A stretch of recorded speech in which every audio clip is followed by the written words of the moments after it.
안녕하세요. 사랑하는 성도님, 은혜의 주님이 우리와 함께 하십니다. 우리와 함께 하시는 주님을 찬양합니다. 기도합시다. 주님 감사합니다. 오늘도 저희들에게 희망의 날을 주시니 주님을 의지하고 또 주님을 찬양하며 하루를 살아갑니다. 오늘 하루도 주님과 동행하는 삶 되게 하시고 또 주님의 말씀에 귀를 기울이고 주님의 음성에 귀를 기울이며 담대하게 믿음의 길을 걸어갈 수 있도록 인도하여 주시옵소서. 예수님 이름으로 기도합니다. 아멘. 네, 오늘 말씀은 룻기 1장 15절부터 22절까지입니다. 나오미가 또 이르되 보라 내 동서는 그의 백성과 그의 신들에게로 돌아가나니 너도 너의 동서를 따라 돌아가라 하니 룻이 이르되 내게 어머니를 떠나며 어머니를 따르지 말고 돌아가라. 강권하지 마옵소서. 어머니께서 가시는 곳에 나도 가고 어머니께서 머무시는 곳에 나도 머물겠나이다. 어머니의 백성이 나의 백성이 되고 어머니의 하나님이 나의 하나님이 되시리니 어머니께서 죽으시는 곳에서 나도 죽어 거기 묻힐 것이라. 만일 내가 죽는 일 외에 어머니를 떠나면 어머니께서 내게 벌을 내리시고 더 내리시기를 원하나이다 하는지라. 나오미가 룻이 자기와 함께 가기로 굳게 결심함을 보고 그에게 말하기를 그치니라. 이에 두 사람이 베들레헴까지 갔더라. 베들레헴에 이를 때에 온 성읍이 그들로 말미암아 떠들며 이르기를 아이가 이가 나오미냐 하는지라. 나오미가 그들에게 이르되 나를 나오미라 부르지 말고 나를 마라라 부르라. 이는 전능자가 나를 심히 괴롭게 하셨음이니라. 내가 풍족하게 나갔더니 여호와께서 내게 비어 돌아오게 하셨느니라. 여호와께서 나를 징벌하셨고 전능자가 나를 괴롭게 하셨거늘 너희가 어찌 나를 나오미라 부르느냐 하니라. 나오미가 모압 지방에서 그의 며느리 모압 여인 룻과 함께 돌아왔는데 그들이 보리 추수할 때에 베들레헴에 이르렀더라.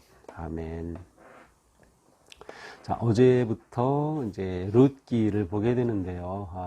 룻기는 읽고 또 읽어도 언제나 감동을 주고 마음을 따뜻하게 하는, 그리고 우리 삶에 희망을 주는 굉장히 은혜로운 그러한 이야기입니다. 이 룻기는 하나님의 자비하심, 그리고 하나님의 백성들의 자비로운 삶의 모습이 아주 아름답게 그려져 있습니다. 하지만 실제로 그 상황은 그렇게 아름다운 것이 아니라 말할 수 없는 고통과 괴로움과 아픔이 가득한 것이었죠. 자, 오늘 15절 보겠습니다. 나오미가 또 이르되 보라 내 동서는 그의 백성과 그의 신들에게로 돌아가나니 너도 너의 동서를 따라 돌아가라. 자, 이것은 이제 나오미는 시어머니고 지금 여기 나오는 이제 룻은 며느리입니다. 이제 나오미가 룻에게 말하는 거예요. 내 동서. 그렇다면 또 다른 며느리가 있었던 거죠. 또 다른 며느리는 그의 백성과 신들에게로 돌아갔다.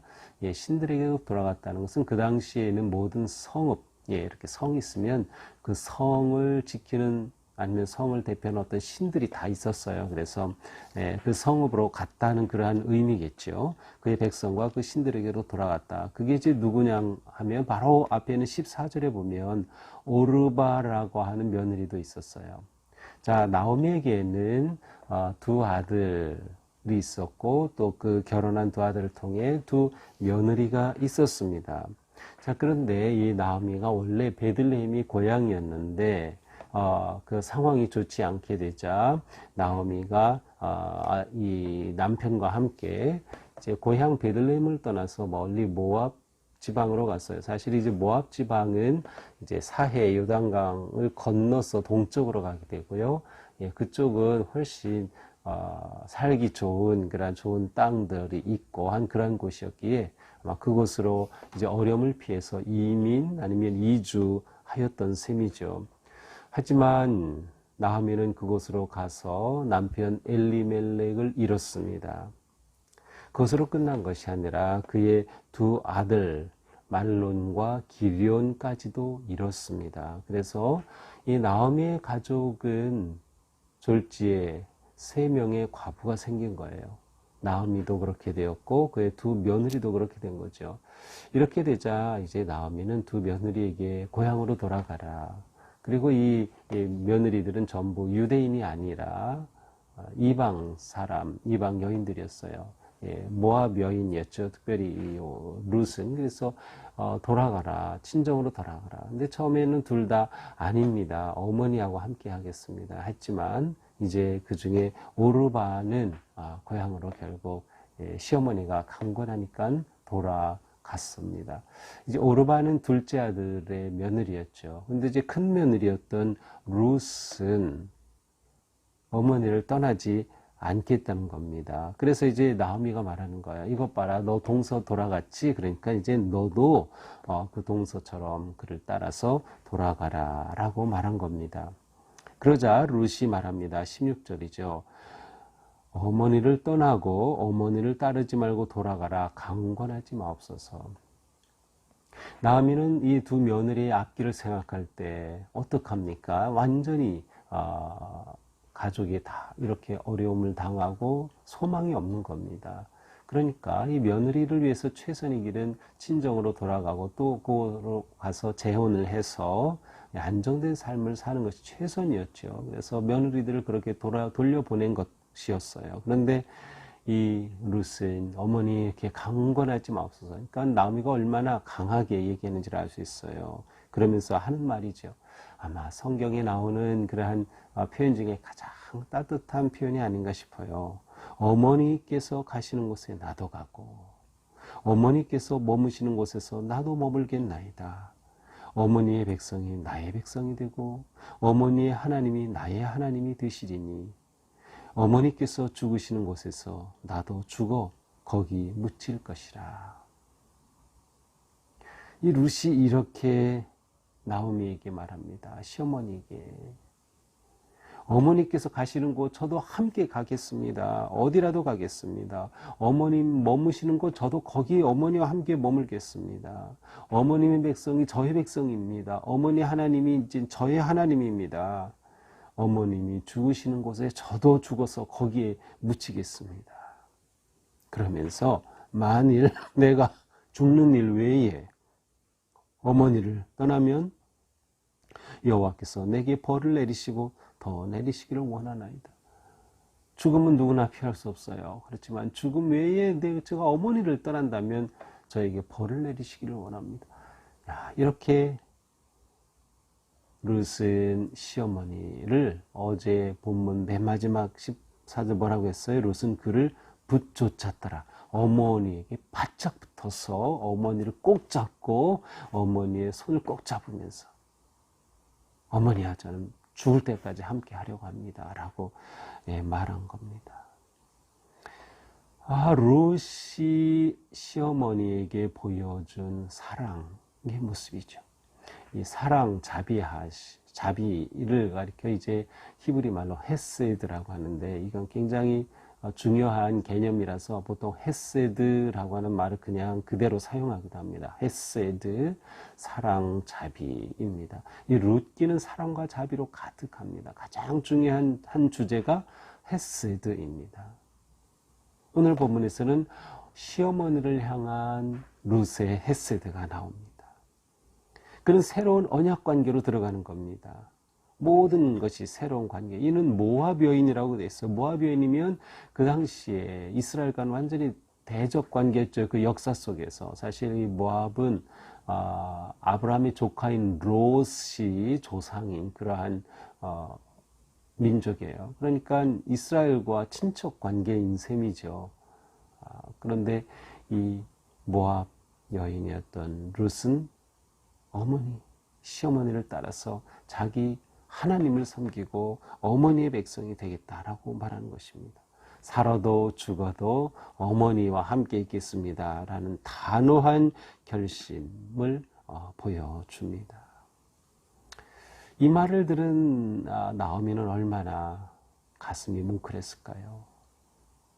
아마 이러한 말을 누군가로부터 평생 한 번이라도 들을 수 있다면 얼마나 행복한 사람일까요? 하는 생각을 해봅니다. 그렇습니다. 룻은 시어머니를 향한 헤세드, 사랑과 너른 마음을 보여주면서 이렇게 결단합니다. 자, 나오미가 룻이 이처럼 결심한 것을 보고 나서는 이제 친정으로 가라라고 하는 말을 그쳤습니다. 자, 이제 19절부터 장면은 바뀝니다. 이제 오늘 앞부분은 길에서 있었던 장면 같아요. 그래서 이제 고향이 원래 이제 모압으로 이주했지만 그곳에 흉년이 들어가지고 10년 만에 돌아오는 겁니다. 그런데 길을 떠나면서 이제 나오미가 두 며느리를 가라고 했던 거죠. 이제 오늘 19절, 19절부터는 장면이 바뀝니다. 자, 이에 두 사람이 베들레헴까지 갔더라. 베들레헴은 나오미가 원래 그 남편과 함께 살던 곳이었어요. 엘리멜렉이라고 하는 이 남편은 아마 이 베들레헴에서 굉장히 유력한 유지라고 보통 하는데 그러한 분이었던 것 같아요. 그래서 이제 이 베들레헴으로 결국 돌아오게 된 겁니다. 베들레헴에 이를 때 온 성읍이 그들로 말미암아 떠들며 이르기를 이가 나오미냐 하는지라. 온 성읍이 떠드는 걸 보면 이게 나오미의 가문이 이 지역에서 굉장히 유명한 것임을 잘 보여주죠. 사람들이 난리칩니다. 떠들며 이것은 환영하고 반겨주는 것을 표현하겠어요. 나오미 가족이 오는 것을 이 소식을 몰랐겠어요. 나오미가 다 남편도 잃고 두 아들도 잃고 또 이곳에서 모든 것 다 망하고 정말 비참하게 되었다더라. 그러한 이야기를 소문을 다 들었을 텐데 그 나오미가 온 것을 보고 이가 나오미가 아니냐라고 부르는 겁니다. 온 마을이 아주 흥분 가운데 이렇게 나오미를 맞아줍니다.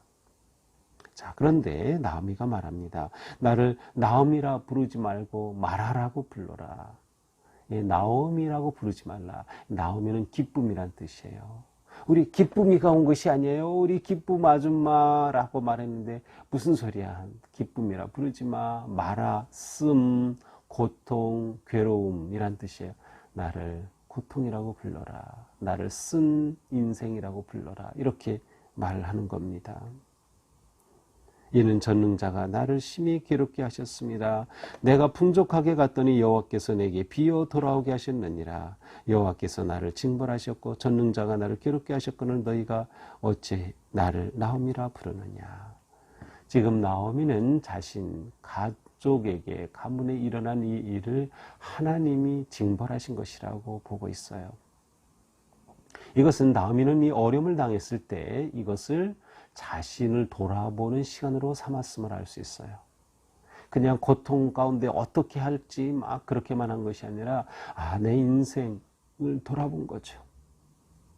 그러면서 이건 하나님께서 징벌하신 거야. 무엇인지 모르지만 그는 이 일어난 모든 일을 하나님의 섭리와 하나님의 주도 아래 일을 한 것임을 그는 인정하고 그리고 하나님께서 나를 이렇게 괴롭게 하셨다. 그러니 나오미라 부르지 말고 말하라 불러라 라고 말을 하는 것입니다.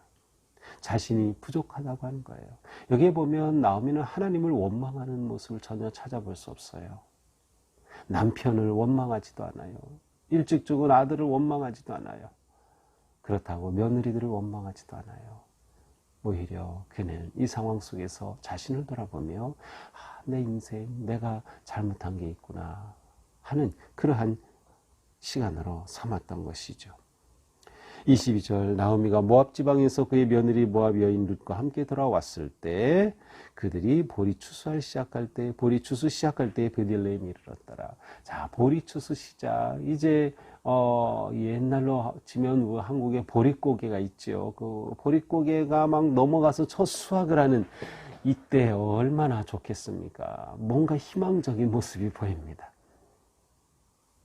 베들레헴에 기근이 들어서 베들레헴을 떠나 모압으로 갔다가 그곳에서 모든 이러한 엄청난 일을 겪고 베들레헴이 다시 풍년이 됐다 말 듣고 다시 돌아오는 이 자리, 정말 보리를 추수할 이때에 베들레헴에 돌아왔습니다. 무엇인가 풍요로운 또 회복과 소망의 일이 일어날 것 같은 그러한 모습입니다. 자, 이것이 오늘의 본문입니다. 고향을 떠났다 10년 만에 완전히 실패한 그러한 모습으로 돌아오는 나오미와 또 그의 며느리 룻의 모습이죠. 자, 오늘 말씀을 보면서 우리는 무엇보다 인생을 해석하며 살아야 한다는 것을 보게 됩니다. 우리 인생은 일어나는 수많은 일, 경험 가운데 살지만 중요한 것은 그것을 어떻게 해석하느냐가 우리 인생을 결정합니다. 룻이 그러했고 나오미가 그랬어요. 우리는 모든 상황 속에서 하나님의 눈과 마음으로 믿음으로 우리 인생을 볼 수 있어야 한다라고 하는 거예요. 믿음의 눈으로 인생을 해석하면 희망이 보이기 때문이죠. 그렇습니다. 우리는 어떠한 일, 어떠한 어려움, 어떤 상황이 있어도 믿음의 눈으로 우리 인생을 해석할 수 있는 그러한 지혜와 또 용기가 있기를 축복합니다. 또한 우리는 어떤 상황에서도 하나님을 붙잡자, 하나님을 놓치지 말자. 룻은 시어머니를 따라서 어머니의 하나님이 저의 하나님이 되겠습니다. 또 나오미는 고향으로 돌아가면서 하나님께서, 전능자 하나님께서 나를 이렇게 벌하셨다. 하지만 여기에는 그가 그 하나님을 끝까지 신뢰하고 바라보는 믿음이 있음을 볼 수 있어요. 우리는 어떤 상황에서도 하나님의 주권을 인정하며 하나님을 신뢰하고 의지해야 할 것입니다. 그렇습니다. 우리가 살 길은 하나님의 헤세드를 붙잡는 것입니다.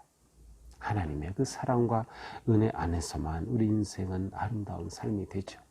또 더 나아가서 우리는 인간관계에 있어서도 충성하는 것이 매우 중요합니다. 교회에서 성도들 간에 또 우리 가족 간에 모든 관계 속에서 우리는 서로에게 충성하는 것이에요. 여기에는 헤세드가 매우 중요합니다. 사랑이 아니고서는 불가능하기 때문이죠. 오늘 하루 주님의 은혜 안에서 우리의 삶이 거룩하고 또 아름답기를 축복합니다. 기도합시다. 하나님 감사합니다. 오늘도 저희들에게 말씀으로 깨우쳐 주시니 말씀 붙잡고 살게 하옵소서. 저희들은 살아가면서 온갖 일들을 경험합니다. 고통과 아픔, 상처를 겪기도 합니다. 그러나 그 모든 상황 속에서 믿음의 눈으로 인생을 해석할 수 있는 능력을 주시옵소서. 하나님의 눈으로 볼 수 있게, 하나님의 마음으로 보게 하여 주셔서 어떤 상황에서도 희망을 잃지 않고 하나님을 붙잡고 그 사랑 안에 거하는 저희가 되게 하옵소서. 오늘 하루가 또한 그러한 하루가 되게 하여 주시옵소서. 예수님 이름으로 기도합니다. 아멘. 네, 오늘도 주님 은혜 안에서 우리 삶이 아름답고 행복하기를, 또한 소망이 넘치기를 축복합니다. 사랑합니다.